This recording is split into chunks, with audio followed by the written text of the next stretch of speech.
좋은 아침입니다. 우리 찬양하시면서 아침 체프를 함께 드리시도록 하겠습니다.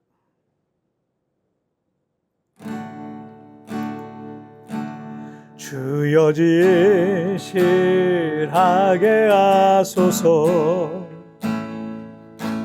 오늘 하루 순간을 주가 주신 힘으로 승리하기 원하네. 주여 나를 진실하게 하소서. 주여 겸손하게 하소서. 오늘 하루 순간을 주가 주신 힘으로 승리하기 원하네. 주여 나를 겸손하게 하소서. 아멘. 자, 우리 같이 기도하시겠습니다. 살아계신 하나님 아버지 감사합니다. 오늘도 이렇게 우리 하나님 앞에 예배하며 하루를 시작합니다. 오늘부터는 또 잠언 말씀을 함께 살펴보려고 하는데, 이 잠언 말씀을 통해서 우리가 세상을 살아갈 수 있는 믿음의 지혜, 하늘의 지혜, 참된 지혜를 허락하여 주옵소서. 감사하며 예수님의 이름으로 기도하옵나이다. 아멘. 자, 오늘 우리에게 주신 하나님 말씀은 잠언 1장 7절부터 9절까지의 말씀, 제가 봉독해 올리도록 하겠습니다. 여호와를 경외하는 것이 지식의 근본이거늘 미련한 자는 지혜와 훈계를 멸시하느니라. 내 아들아, 내 아비의 훈계를 들으며 내 어미의 법을 떠나지 말라. 이는 내 머리에 아름다운 관이요 내 목에 금사슬이니라. 아멘. 제 기억으로 중학교 1학년 생물 시간에 진화론을 배웠던 것 같습니다. 모든 생명체는 이 식물성 단세포로부터 동물성 다세포로 진화했고, 여러 동물과 사람에 이르기까지 진화했다라는 가설입니다. 진화론은 진리나 과학이 아니라 그냥 하나의 가설이에요. 왜냐하면 식물성 단세포에서 동물성 다세포의 진화 자체가 불가능하기 때문에 이건 과학적이지도 않고요, 사실도 아니기 때문에 이건 그냥 가설이라 말할 수 있는 거죠. 그런데 이제 막 이성이 발달하기 시작한 중학생들이 이런 진화론적 사고 아래에 있는데, 그들에게 닭이 먼저냐 알이 먼저냐라는 질문을 하잖아요.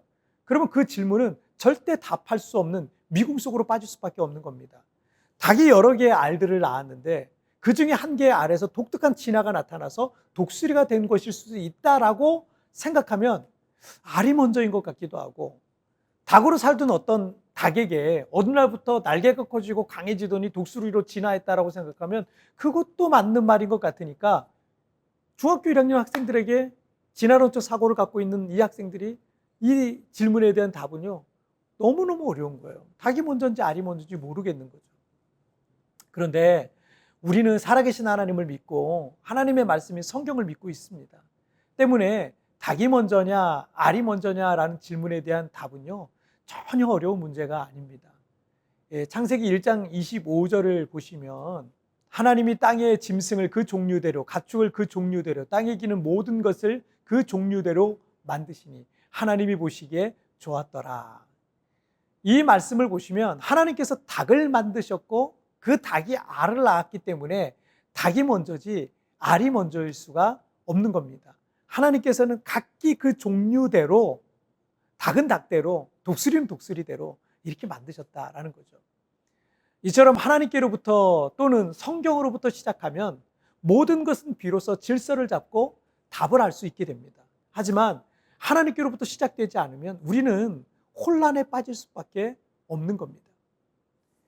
잠언 1장 7절 말씀 보실까요? 여호와를 경외하는 것이 지식의 근본이거늘 미련한 자는 지혜와 훈계를 멸시하느니라. 이 말씀은 마치 잠언의 제목과 같은 그런 말씀입니다. 잠언의 주제죠. 이 세상의 모든 사람들은 지혜와 지식을 얻고 싶어 합니다. 왜냐하면 그 지혜와 지식이 있으면 그는 성공도 하고 많은 돈도 벌 수 있고 세상을 행복하고 즐겁게 살 수 있을 것이라 라고 생각하기 때문입니다. 하나님께서도 우리가 이 세상에 살아가면서 지혜와 지식을 갖길 바라셔서 오늘 우리에게 이 잠언 말씀을 주시고 계신 겁니다. 그런데 세상의 모든 지식과 지혜의 근본, 뿌리가 여호와를 경외하는 것이다 라고 말씀하시고 있는 거예요. NIV 영어 성경에 보니까 여호와를 두려워하는 것이 지식의 시작이다 라고 말씀하시고 있거든요. 그러니까 진짜 지식과 진짜 지혜는 여호와를 두려워하는 것이다. 여기서 이 경외하다라는 말은 이 두려워하다라는 뜻이잖아요. 근데 이게 단순한 공포심이 아니라 공경하는 마음에서 우러나오는 거룩한 두려움, 이걸 말합니다. 우리가 굉장히 존경하는 분 앞에서는 머리를 조아리고 숙이게 되는 그런 것과 비슷하겠죠. 즉 하나님을 두려워할 줄 아는 마음을 갖고 있는 사람들에게 바른 지혜가 임해요. 의로운 지혜가 임해요. 선한 지혜가 생기고 건강한 지혜가 임하는 것입니다. 하나님을 두려워할 줄 아는 사람은 그의 지혜로 선한 열매를 맺게 되어 있는 겁니다. 하지만 하나님을 두려워하지 않는 사람, 하나님의 말씀을 멸시하는 사람은 자신의 지혜와 지식을 갖고 나쁜 열매를 맺게 될 수밖에 없는 겁니다. 8절과 9절을 한번 보실까요?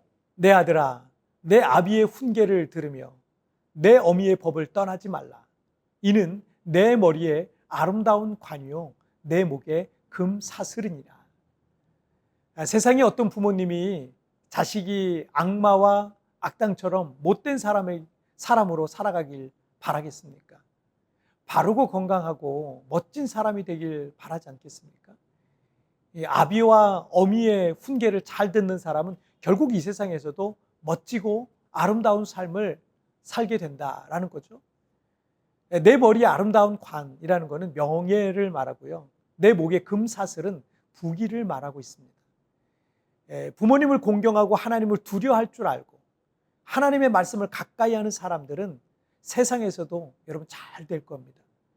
그는 인생을 살아가면서 좋은 열매를 맺을 수밖에 없는 것입니다. 예수님께서 마태복음 7장 17절 말씀에서 이와 같이 좋은 나무마다 아름다운 열매를 맺고 못된 나무가 나쁜 열매를 맺나니 라고 비유하셨습니다.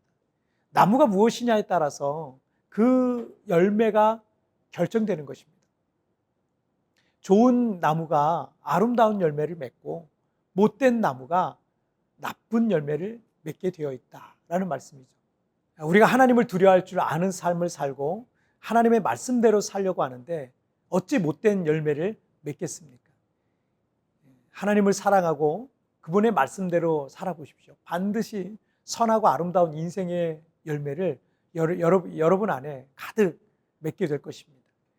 우리의 기초와 기본은 언제나 하나님을 두려워할 줄 아는 것에서 하나님을 경외함으로 살아가야 성공을 해도 바른 성공을 거둘 수 있게 되는 것입니다. 자, 우리 같이 기도하실까요?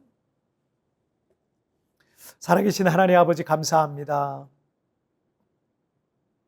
우리가 인생을 살아가면서 어떤 인생을 살아가야 되는지, 어떤 삶이 바른 삶인지 옳은 삶인지 하나님 말씀을 통해서 이미 우리에게 가르쳐 주시고 있는데 하나님을 통해 하나님을 경외함으로 참된 지혜와 지식을 얻어 세상에서 어떻게 살아가야 되는지 매 순간마다 바른 분별력을 가지고 살아가게 하여 주옵소서. 주여, 오늘도 내 어리석음을 깨우쳐 주시고 오늘도 하나님의 말씀 앞에 또 하나님의 뜻대로 살아가는 오늘 하루의 삶이 되게 하여 주옵소서. 감사하며 예수님의 이름으로 기도하옵나이다. 아멘. 여러분, 뒤편에 나오는 오늘의 묵상 보시면서 개인적으로 묵상하시고요. 짧게라도 뜨겁게 기도하시면서 오늘 하루 주님과 동행하시길 바랍니다. 내일 우리 굿모닝 셰프에서 뵙겠습니다. 여러분 승리하세요. 하나님을 사랑하고 그분의 말씀대로 살아보십시오. 반드시 선하고 아름다운 인생의 열매가 여러분 안에 가득하게 될 것입니다. 내가 하고자 하는 일들의 기초와 기본이 무엇이어야 하겠습니까?